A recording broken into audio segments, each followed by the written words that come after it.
నాడు గద్దెనెక్కడానికి నిరుద్యోగులను వాడుకున్నటువంటి రేవంత్ రెడ్డి ఇవాళ గద్దెనెక్కిన తర్వాత నిరుద్యోగులను నడ్డి విరిచేటట్టుగా ఇవాళ పనిచేస్తూ ఉన్నాడు. దీన్ని కూడా అందరూ గమనించాలి. మేము మళ్ళీ చెప్తా ఉన్నాం, ఇంతకుముందు కూడా మా మిత్రులు చెప్పారు, డెఫినెట్గా బీఆర్ఎస్ పార్టీ ఈ రాష్ట్రంలో అన్ని వర్గాల పక్షాన కొట్లాడడానికి, పనిచేయడానికి, పోరాటం చేయడానికి సిద్ధంగా ఉంటుంది. అదే క్రమంలో హాస్టళ్లలో, గురుకులాల్లో జరుగుతున్నటువంటి అంశాల మీద కానీ, ఇవాళ యూనివర్సిటీల్లో జరుగుతున్నటువంటి అంశాల మీద కానీ, నిరుద్యోగులు చేస్తున్నటువంటి పోరాటం విషయంలో కానీ డెఫినెట్గా బీఆర్ఎస్ పార్టీ ఖచ్చితంగా ముందు వరుసలో ఉండి వాళ్ళ వైపున ప్రధాన ప్రతిపక్షంగా మా గొంతు విప్పుతాం.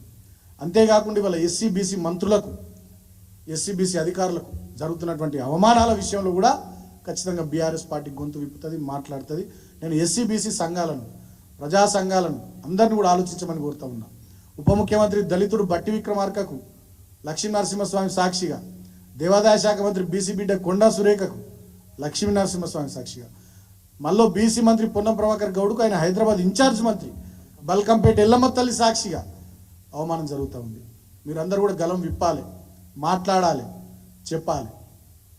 దయచేసి దీన్ని ఎస్సీ బీసీ సంఘాలు కానీ, నాయకులు కానీ, అదేవిధంగా సమాజంలో ఉండే ఇతర వర్గాల వాళ్ళు కానీ అందరూ కూడా ఇది మంచి పద్ధతి కాదు. ఈ వర్గాలకు సంబంధించినటువంటి మంత్రులకు అవమానం జరుగుతున్నటువంటి తీరును అందరూ ఖండించాలని నేను కోరుతా ఉన్నా.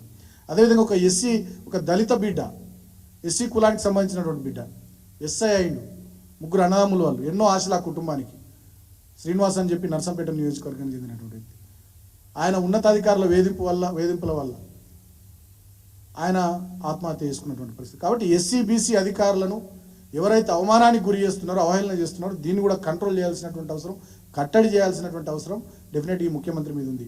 ముఖ్యమంత్రి తన పద్ధతి, ప్రవర్తన మానుకోవాలి. ఎందుకు జరుగుతూ ఉంది ఇది? నీ పార్టీకి సంబంధించినటువంటి, నీ జిల్లాకు సంబంధించిన ఒక బీసీ ఎమ్మెల్యే ఏం పెట్టిండు సోషల్ మీడియాలో? అంటే ఏం జరుగుతూ ఉంది నీ పార్టీలో? ఇవాళ ఎస్సీ బీసీలకు నీ పార్టీలో కానీ, నీ మంత్రివర్గంలో కానీ, నీ ప్రభుత్వంలో ఈ వర్గాలకు సంబంధించిన అధికారులకు కానీ భద్రత లేదు. అవమానాలు జరుగుతూ ఉన్నాయి, అన్యాయం జరుగుతూ ఉంది. సోషల్ మీడియాలో ఆయన పోస్ట్ చేస్తే 2 గంటలలో దాన్ని డిలీట్ చేయించారు. నీ జిల్లాకు సంబంధించినటువంటి ఎమ్మెల్యే పేరు చెప్తే బాగుండదు, అందరు కూడా తెలుసు మీకు మీడియా మిత్రులకు. అంటే వాళ్ళు ఒక రకమైనటువంటి అణిచివేతకు, అవహేళనకు, అవమానాలకు గురవుతున్నారు ఎస్సీ బీసీ మంత్రులు, ఎస్సీ బీసీ ఎమ్మెల్యేలు, రేవంత్ రెడ్డి నాయకత్వంలో ఈ పాలనలు, కాంగ్రెస్ పార్టీకి సంబంధించిన వాళ్ళు. ఇప్పుడు దీని మీద కూడా డెఫినెట్గా అన్ని సంఘాలు కానీ అందరు కానీ గలం విప్పాలని చెప్పి నేను ఈ సందర్భంగా గుర్తు చేస్తూ, ఖచ్చితంగా రాబోయే రోజుల్లో తన వైఖరి, తన పద్ధతి మార్చుకోకపోతే మేము కూడా బీఆర్ఎస్ పార్టీగా ఖచ్చితంగా గట్టిగా నిలబడతాం. అది అసెంబ్లీ సమావేశాలైనా, క్షేత్రస్థాయిలో పోరాటాలైనా ఖచ్చితంగా మేము ముందు వరుసలో ఉంటాం. నిన్న కూడా మా విద్యార్థులు దిష్టి బొమ్మలు దగ్ధం చేస్తే నిరుద్యోగుల పక్షాన మా విద్యార్థి విభాగం అధ్యక్షుడు గెలు శ్రీనివాస్ యాదవ్ కానీ, ఉపాధ్యక్షుడు తుంగబాల్ గారు కానీ, ఇతర మా మిత్రుల నాయకులు వాళ్ళని తీసుకొని పోయి దిష్టి బొమ్మ దగ్ధం చేస్తే తీసుకొని పోయి పోలీస్ స్టేషన్లో పెడుతున్నారు. ఇది ఎక్కడ రాజ్యం? పోలీసు రాజ్యమా, ప్రజారాజ్యమా, ఇందిరమ్మ రాజ్యమా? ఇందిరమ్మ రాజ్యం అంటే అందుకే పెట్టిర్రా మీరు పేరు? ఎమర్జెన్సీ లెక్క ఉంటుందని చూపించడానికి ఇందిరమ్మ రాజ్యం అని పెట్టిర్రా? ఇప్పుడు అర్థమవుతుంది రాష్ట్ర ప్రజలకు. ఇందిరమ్మ రాజ్యం అని ఎందుకన్నారు రేవంత్ రెడ్డి అనేది ఇప్పుడు అర్థమవుతుంది. యూనివర్సిటీల్లో నిర్బంధం, టీజీపీఎస్సీ ఆఫీస్ ముందర నిరసన తెలపడానికి పోయారు. నీకేమైంది? నిరసన తెలిపే హక్కు కూడా లేదా? పాపం 2 రైతులు, నేను ఒక వీడియో చూసిన, భార్య భర్తలు హైదరాబాద్కి ఏదో వచ్చారు, వాళ్ళని కూడా పోలీస్ జీప్ ఎక్కిస్తున్నారు. ఒక జర్నలిస్టు, ఏదో న్యూస్ ఛానల్, ఆయన కూడా వ్యాన్ ఎక్కిస్తున్నారు. ఒక ఆయన అడ్వకేట్ నాంపల్లి కోర్టుకు పోతుండు బైక్ మీద, ఆయన బైక్ పక్క కాపించారు, ఆయన వ్యాన్ ఎక్కిచ్చారు. అదే కాంగ్రెస్ పార్టీ వాళ్ళు ఏమో కండువాలు వేసుకొని మంచిగా పోతున్నారు ముంగటికి వెళ్ళి టీజీపీఎస్ ఆఫీస్ ముందు.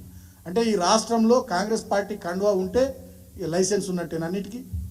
ఇక లేకపోతే వేరే వాళ్ళు అయితే ఇక పోలీస్ జీబులు ఎక్కిస్తారు, పోలీస్ వ్యాన్లు ఎక్కిస్తారు, గోషమాల్ స్టేడియంకి, బొల్లారం పోలీస్ స్టేషన్కి పంపిస్తారా? అంటే ఒక రకమైనటువంటి ఎమర్జెన్సీ నాటి రోజుల్ని ఇవాళ రేవంత్ రెడ్డి చూపిస్తున్నాడు. దానికోసమే ఆయన ముద్దుగా మంచిగానే పెట్టుకున్నాడు పేరు ఇందిరమ్మ రాజ్యం. అంటే ఎన్నికలప్పుడు ఎవరికి అర్థం కాలే, ఇప్పుడు చూపిస్తున్నాడు. 7 నెలల్లో రేవంత్ రెడ్డి చూపిస్తున్నాడు ఇందిరమ్మ రాజ్యం అంటే గిది అని. కడపకు వేయండు, మన ఆంధ్రాకు వేయండు, అమరావతికి వేయండు. అక్కడ పోయేమంటాడు, కడపకు ఉప ఎన్నిక వస్తే ఊరూరు తిరుగుతా, మొత్తం క్యాబినెట్ అంతా తీసుకొచ్చిన ఇడికి అని చెప్పి మాట్లాడతారు. అసలు నీకు కడపకి ఏం సంబంధం నాకు అర్థం కాదు. నిన్ను తెలంగాణ ప్రజలు మీకు అవకాశం ఇచ్చింది తెలంగాణలో మంచిగా పరిపాలన చేయమని. కడపకు పోతా, ఉప ఎన్నిక వస్తే ఊరూరు తిరుగుతా, షర్మిల గారిని గెలిపిస్తాం, అంటే సమైక్యవాదులంతా ఒక్కటైనటువంటి తీరు కనబడుతూ ఉంది. షర్మిల గారు ఎన్నడూ కూడా జై తెలంగాణ అనలే. సమైక్యవాది, కరడు గట్టిన సమైక్యవాది. చంద్రబాబు నాయుడు గారు కూడా జై తెలంగాణ అనలే, ఆయన కూడా కరడు గట్టిన సమైక్యవాది. రెండు కళ్ళ బాబు, ఆయన పేరే నారా చంద్రబాబు నాయుడు బంద్ చేసి మన వాళ్ళంతా ఉద్యమంలో రెండు కళ్ళ బాబు అని పిలిచేది. ఆయన శిష్యుడిగా ఉన్నటువంటి రేవంత్ రెడ్డి ఆయన తెలంగాణ వాళ్ళని తక్కువ కలుస్తున్నాడు, తెలంగాణ గురించి తక్కువ పని చేస్తున్నాడు, ఆంధ్ర నాయకులను ఎక్కువ కలుస్తున్నాడు. అంటే చంద్రబాబు నాయుడుతో మీటింగు, అంటే షర్మిల గారితో మీటింగు, ఎంతసేపటికి ఆంధ్ర ప్రాంత నాయకుల్ని పోవుడు. అంటే ఆయన పాత బుద్ధి ఇంకా ఓనించుకుంటలేడు, సమైక్య రాష్ట్రంలో ఉన్నా అనే ఫీలింగ్లోనే ఇంకా ఉన్నట్టున్నాడు ఆయన. నాకు కూడా అనిపిస్తూ ఉంది, యూనివర్సిటీ మీద పోలీసులు ఇంతమంది ఎందుకు వాడు ఇట్లా విచ్చలవిడి చేస్తున్నారంటే, అప్పట్లో యూనివర్సిటీలో మా విద్యార్థులు మేమంతా కూడా జై తెలంగాణ అన్నాం కదా, ఆ కోపం ఈయన ఇంకా ఉన్నట్టుంది రేవంత్ రెడ్డికి అనిపిస్తుంది. ఈయన జై తెలంగాణ కేసు కాదు కదా రేవంత్, జై సమైక్యాంధ్ర కేసు కాబట్టి ఆనాడు యూనివర్సిటీలో